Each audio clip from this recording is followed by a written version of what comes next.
नमस्कार। आज हम एक ऐसी कहानी की दुनिया में चलेंगे जहां सपने एक खौफनाक हकीकत में बदल जाते हैं। ये कहानी है नैना की, एक ऐसी लड़की जो अपने सपनों के राजकुमार को ढूंढ रही थी, पर उसे मिला एक ऐसा शैतान जो मौत के बाद भी उसका पीछा नहीं छोड़ता। तो चलिए इस कहानी में थोड़ा और अंदर चलते हैं। सोचिए, आधी रात का समय है। एक मेंटल हॉस्पिटल का वो डरावना सा गलियारा। रचना, एक बिल्कुल नई नर्स, कांपते कदमों से कमरा नंबर 11 की तरफ बढ़ रही है। अंदर से पता नहीं कैसी फुसफुसाने की आवाजें आ रही हैं। आज उसका पहला ही दिन है और ये कमरा, इस कमरे का राज उसे अभी से डरा रहा है। इस सवाल का जवाब हमें मिलेगा, लेकिन उसके लिए हमें कुछ महीने पीछे चलना होगा। मिलना होगा नैना से। नैना 27 साल की एक बेहद खूबसूरत इंजीनियरिंग स्टूडेंट, जिसकी आंखें हमेशा सपनों में ही खोई रहती थी। नैना की दुनिया ना हकीकत से बहुत दूर थी। वो अपने लिए आने वाले हर एक रिश्ते को मना कर देती थी। क्यों?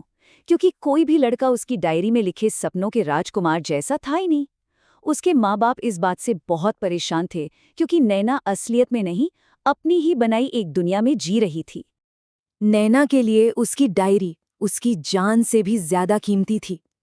उसमें सिर्फ उसके सपने नहीं थे, बल्कि उसकी पूरी की पूरी दुनिया कैद थी। उसने अपने होने वाले साथी के बारे में हर छोटी बड़ी बात, उसकी आदतें कैसी होंगी, वो कैसा दिखेगा, सब कुछ लिख रखा था। यही डायरी उसकी सबसे बड़ी ताकत थी और आगे चलकर उसकी सबसे बड़ी कमजोरी बनने वाली थी। तब कहानी आगे बढ़ती है और देखते हैं कि सब कुछ कैसे बदलता है। दिन था नैना के 27वें जन्मदिन का।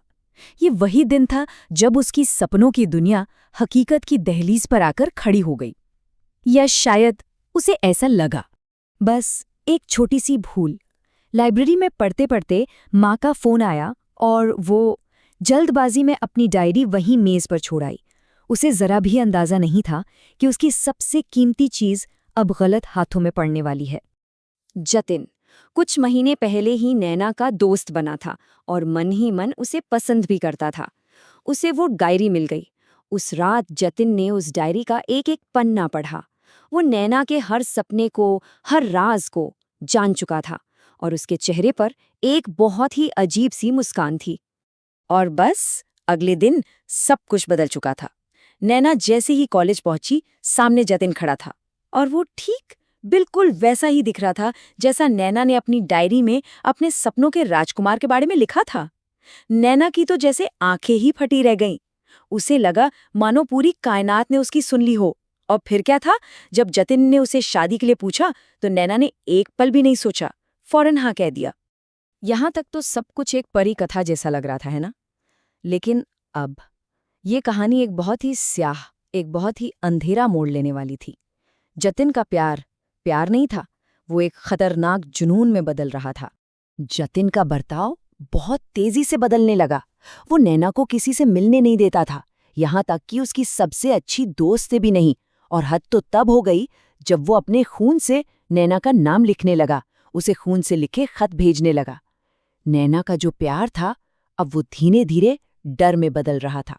नैना के मन में शक अब गहराने लगा था।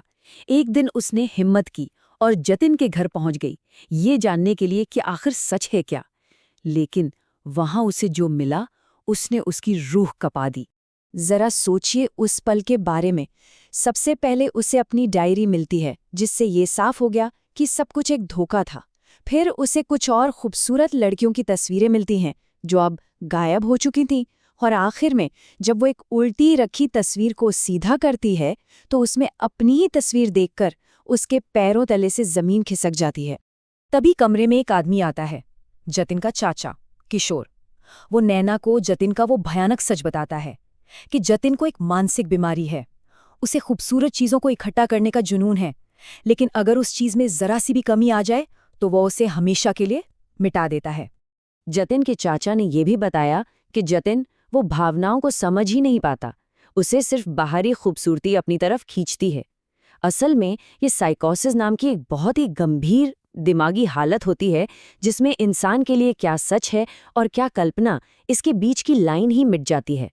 वो लड़कियां, उनकी तस्वीरें और अब नैना, ये सब उसके लिए बस एक कलेक्शन था।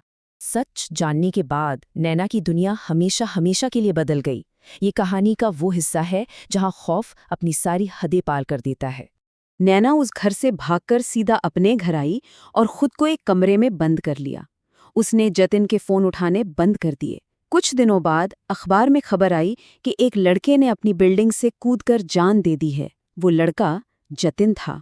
ये खबर सुनकर नैना पूरी तरह से टूट गई। पर कहानी यहाँ खत्म नहीं हुई। जतिन की मौत के बाद उसकी रूह नैना को हर जगह दिखने लगी। उसे हर कोने से जतिन की आवाज सुनाई देती, नैना तुम सिर्फ मेरी हो। इस खौफ ने नैना को मानसिक तौर पर इतना बीमार कर दिया कि आखिरकार उसे एक मेंटल हॉस्पिटल में भर्ती कराना पड़ा। और इस तरह हम वापस कहानी की शुरुआत में पहुंचते हैं। कमरा नंबर 11 में वो मरीज कोई और नहीं बल्कि नैना ही है। और सीनियर नर्स सुनीता ये पूरी डरावनी कहानी नई नर्स रचना को सुना चुकी है। और ठीक उसी वक्त अचानक से हॉस्पिटल की लाइटें टिमटिमाने लगती हैं और फिर एकदम बंद, घुप अंधेरा। उस अंधेरे में रचना को एक कोने में एक साया नजर आता है, जतिन की रूह।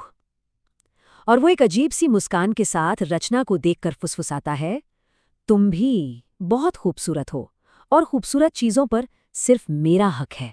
ये कहानी हमें एक बहुत ज़रूरी सवाल पर लाकर छोड़ देती है। क्या सपनों की दुनिया में खो जाना इतना खतरनाक हो सकता है कि वो हकीकत में जिंदगी और मौत के बीच की लकीर को ही मिटा दे? इस बारे में ज़रूर सोचिएगा।